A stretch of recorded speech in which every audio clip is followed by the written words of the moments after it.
Boss ने day one पर ही बोल दिया था कि मैं बायस्ड रहने वाला हूँ towards people who contribute for my show. So जब आपके कंट्रीब्यूशन की मैं बात करूँ तो आपका कंट्रीब्यूशन इतना नहीं रहा है शो के लिए to according to the audience. तो इसको आप कैसे क्या कहना चाहोगे इसके बारे में आप? जब ये शो शुरू हुआ था तो एक चीज़ मैं बोलना चाहूँगा कि बायसनेस और अनफेयर में ना बहुत डिफरेंस होता है। जब ये शुरू पहले हफ्ते में शुरू हुआ था तो हम लोगों ने अब तक बिग बॉस को एक रियलिटी शो के नाम से जाना गया है एंड लोगों का एक विश्वास है कहीं ना कहीं यहाँ पर एक रियलिटी दिखाई गई है लोगों की। अब तक के जितने भी सीज़न गए हैं उनमें जो रिश्ते बने वो बहुत ऑर्गेनिकली बने। किसी का कोई लव एंगल बना है या फिर किसी को किसी के लिए फीलिंग्स थी तो वो कहीं ना कहीं एक ऑर्गेनिकली डेवलप हुई है। बट इस सीज़न जब ये सीज़न शुरू हुआ था तो उस सीज़न में मैंने वो आवाज़ उठाई थी फॉर माई पॉइंट कि क्या ये कपल शो है। उस पॉइंट से मुझे वो फॉर्मेट नहीं पसंद था जो मुझे दिख रहा था उस टाइम पे। मैंने जो फील करा मैंने वो सब लोगों के सामने कॉल आउट करा वो चीज़। अगर आपने वो 24/7 वाली लाइव स्ट्रीम्स देखी है ना जो मेरे कट्टर ब्रो सेना ने या जो मेरे फैन बेस 2400 घंटे मेरे लिए देखते रहते थे मेरे को, तो आपने फॉर श्योर मैं वो जर्नी देख करके आया हूँ, मैं वो जर्नी जी करके आया हूँ कि मैंने अपना 1000% दिया है। बहुत सारी ऐसी चीज़ें जो शायद ऑन एयर पे नहीं गई हैं। एक वॉक ऑफ शेम करा था मैंने। वॉक ऑफ शेम मैंने इसलिए करा था क्योंकि मैंने कहीं ना कहीं शो के खिलाफ ये चीज़ बोल दी थी कि शो बहुत ज़्यादा बायस्ड है।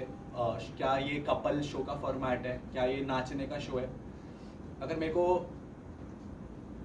कहीं ना कहीं अगर मेरे को कपल शो में जाना होता तो बहुत सारे प्लेटफॉर्म्स ऐसे बहुत सारे शोज़ हैं जो कपल फॉर्मेट कहीं ना कहीं सपोर्ट करते हैं। उस पॉइंट से अगर उसी दिन से बहुत सारी चीज़ें ऐसी हैं जो ऑन एयर गई नहीं। इवन अभी जो आपकी फ्रेटर्निटी है उनसे मुझे फीडबैक मिला है। इवन मेरे पास अब फ़ोन की एक्सेस आ चुकी है। मुझे पता लगा जो मेरे 24/7 के जो लाइव स्ट्रीम्स थे 2-2 3-3 4-4 घंटे के जो लाइव स्ट्रीम्स थे वो म्यूट कर दिए गए थे। मेरे फैन से मेरे को भी जस्ट टैग्स करके वो सारी चीज़ें ट्विटर पर ट्रेंड हो रही हैं। इस फ्रेटर्निटी के बहुत सारे लोगों के साथ मेरे इंटरव्यूज़ हुए हैं। इन 20 मिनट 25 मिनट के इंटरव्यू में अगर मैं आपको पूरी स्टोरी जस्टिफाई कर सकता हूँ कि मैंने वो 3 महीने में क्या फील करा है, तो मेरे पास उन 3 महीनों में इतनी सारी चीज़ें थी जो मैंने कोशिश करी रखने की। शायद वो उस एंगल से कभी दिखाई नहीं गई। मैंने एक लाइन बोली थी और कि हम लोगों को कभी ना एज अ विनर नहीं दिखाएंगे। उस पूरे बिग बॉस के सीज़न में ये सबके सामने प्रूफ है कि आप वो सीज़न उठा के देख सकते हैं। केवल एक एक्टिविटी थी।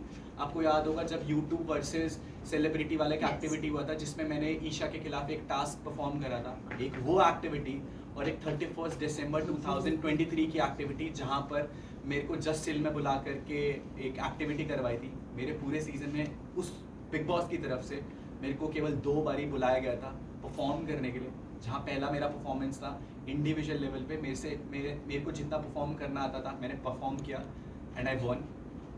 अगर आपको परफॉर्म करने का मौका ही ना दिया जाए तो आप अपनी काबिलियत कैसे साबित करोगे। आज शायद 108 कैमरा मौजूद नहीं है बट फिर भी ये 108 कैमराज उस शो के अंदर मेरी वो रियलिटी नहीं जस्टिफाई करा पाए जो इतने कैमराज इस शो के अंदर है, जो एक रियल पॉइंट ऑफ व्यू दिखा पा रहे हैं। शो के अंदर एक बहुत मेन चीज़ थी जो चली थी, जो पॉइंट ऑफ व्यू को लेकर के चली थी।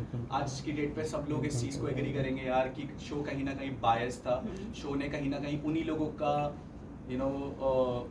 मुशायरा कराया, उन लोगों के लिए स्टैंड अप करवाया, उन लोगों के लिए डांस परफॉर्मेंस करवाया, उन लोगों के लिए कहीं ना कहीं चीज़ें करवाई जो लोग उनके फेवरेट थे। मुझे था कि मैं वीक 1 से किसी का फेवरेट नहीं था एंड मैंने किसी की डिसरिस्पेक्ट नहीं करी है। मैंने हमेशा उन चीज़ों के लिए आवाज़ उठाई है जो मुझे गलत लगी। मुनावर ने जब वो आयशा के लिए जो भी उसने आयशा के साथ किया, एक लड़की के लिए किया, पूरे घर में मैं ही वो अकेला इंसान था जिसने उसको मुंह पे जा कर के काउंटर करा था कि भाई तू एक नेशनल टेलीविज़न पे तू एक लड़की के लिए इतना सब कुछ बोल रहा है, इतना सब कुछ किया। तूने नेशनल टेलीविज़न पे एक लड़की को बोला कि मैं तेरे से शादी करूँगा जस्ट फॉर गेम पॉइंट, ताकि वो तेरे को एक्सपोज ना कर सके। आयशा हम सबको पता है जब शो पर आई थी तो उसका कहीं ना कहीं एक पॉइंट ऑफ व्यू था कि मैं मुनावर को एक्सपोज करूँगी। आर्काइव रूम में जो बातें भी वो हमें नहीं एज अ घर वाले हमें नहीं पता लगी कि वो आर्काइव रूम में क्या बातें थी।